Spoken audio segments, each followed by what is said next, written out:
So, Coach, for the first day in pads, obviously intensity always, kicks up a few levels. How'd you like today's session? Well, I think the big thing and the message to our players is that effort is a choice, energy is a choice, toughness is a choice. We need each individual out here to decide that they're committed to what we're trying to get accomplished. So the first day in pads is always a challenge. It's a little bit different level of conditioning, specific to playing football. And we saw that we faded a little bit today as the practice went. And we're really trying to establish a foundation of discipline. So as we go forward and they get a little bit fatigued and we put them in situations where they're adversity, they've got to respond. And that's what practice is about. But again, I like the effort, I like the approach. We were a little bit lackadaisical early, and they responded. So we got a lot of work to do. We got a lot of areas of improvement, but there certainly are a lot of good things that are going on from an intangible standpoint. And we've got some ability. So if we compare that with the intangibles that we need, we can have a good football team and have a good unit on offense for sure. When you bring a scheme that's more two tight end, more quarterback under center, something that ASU really has not done all that much last few years, is that challenge easier said than done to implement in spring practice? Well, I think anytime you start a season or an off season, you got to start over. And you really got to go back and establish what you're about as an organization and as a program. You're going to change and tweak your systems and your concepts each and every year. The X's and O's part, in my opinion, is not going to be a problem. The talent won't be the problem.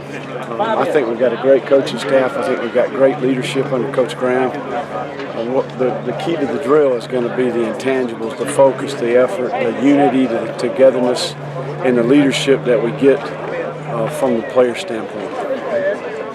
About being in pads, was it nice to see him out there? Yeah, I think it's a new element. Football is a game that's played in full gear. It's an 11-on-11 game. It's a physical game. It's a game that challenges your makeup and your mindset. And certainly, first day pads presents that to our players. And I thought they responded. A little bit lackadaisical early, but we overcame that. We made a few plays, but we certainly have a lot to improve on and clean up. Coach, when you're looking at the relationship between a quarterback and an offensive coordinator, what are some of the most important qualities there, and how do you see those developing so far? Well, we really struggled from an accuracy standpoint today. Missed a lot of easy completions. First day in gear, the guys got to get comfortable in their pads. But we're evaluating decision making, we're evaluating accuracy, and we're evaluating their ability to affect their teammates in a positive fashion. Do the other 10 guys on the field get better because they play with you? Accuracy is making the skill player a runner. Let the guys transition into run after catch be seamless. And we need to improve in that area.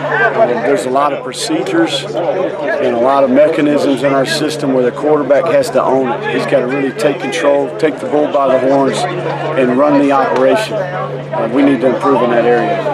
Now, when you look at your role as a quarterback's coach and instructor, what are some of those important qualities there that you help to impart that wisdom on those quarterbacks? Well, you got to have a good teaching progression. I've been fortunate in my career to be around some outstanding teachers, not only from a big picture standpoint, but also offensively and at the quarterback position.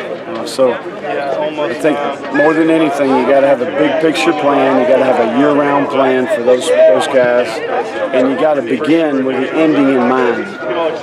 So you start your process and your journey early in January, and then you build and lay a brick on a brick, and by the time we have to go play a football game, we're where we need to be. How much freedom do you typically like to give your quarterbacks out there on the field in terms of calling and audibles?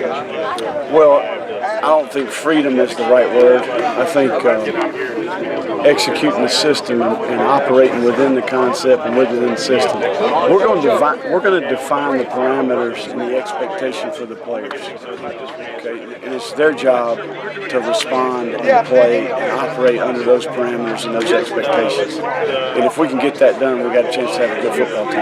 Now, you're a guy who's got some acclaim as a very good recruiter. What are some of the things that you feel make up a good recruiter? Diligence, work ethic, discipline to do a little bit each day, and to understand that life is about relationships, it's about people, and the game of football is about impacting people, making a difference in young people's lives because they're a part of your program.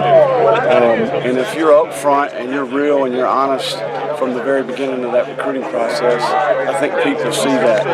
We certainly have a lot of integrity within our program. We've got a great product to sell with this university right here in the Valley. It's a tremendous experience. If you've got a good product and you're diligent in the way that you go about it, you'll have a chance to be a good recruiter no matter who you are.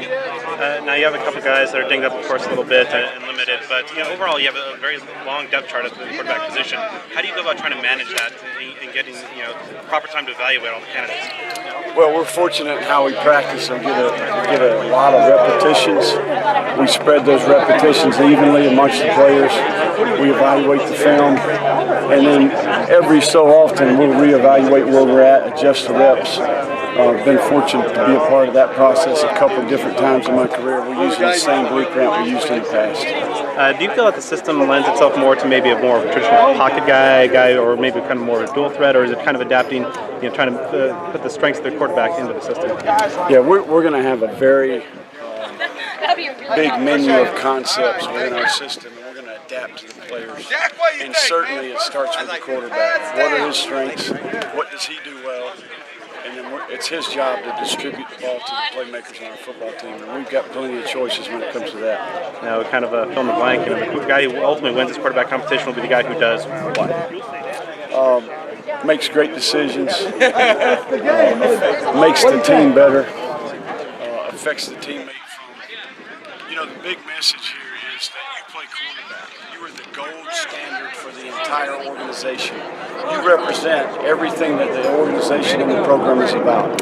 You are character. You are smart. You are disciplined. You are tough. Chris, let's go. And you reflect everything that Coach Graham and our entire organization is about. And ultimately, you got to do your job at a very high level, and you got to make our team be in position to play winning football. If you can do that, you'll be the starter. Now,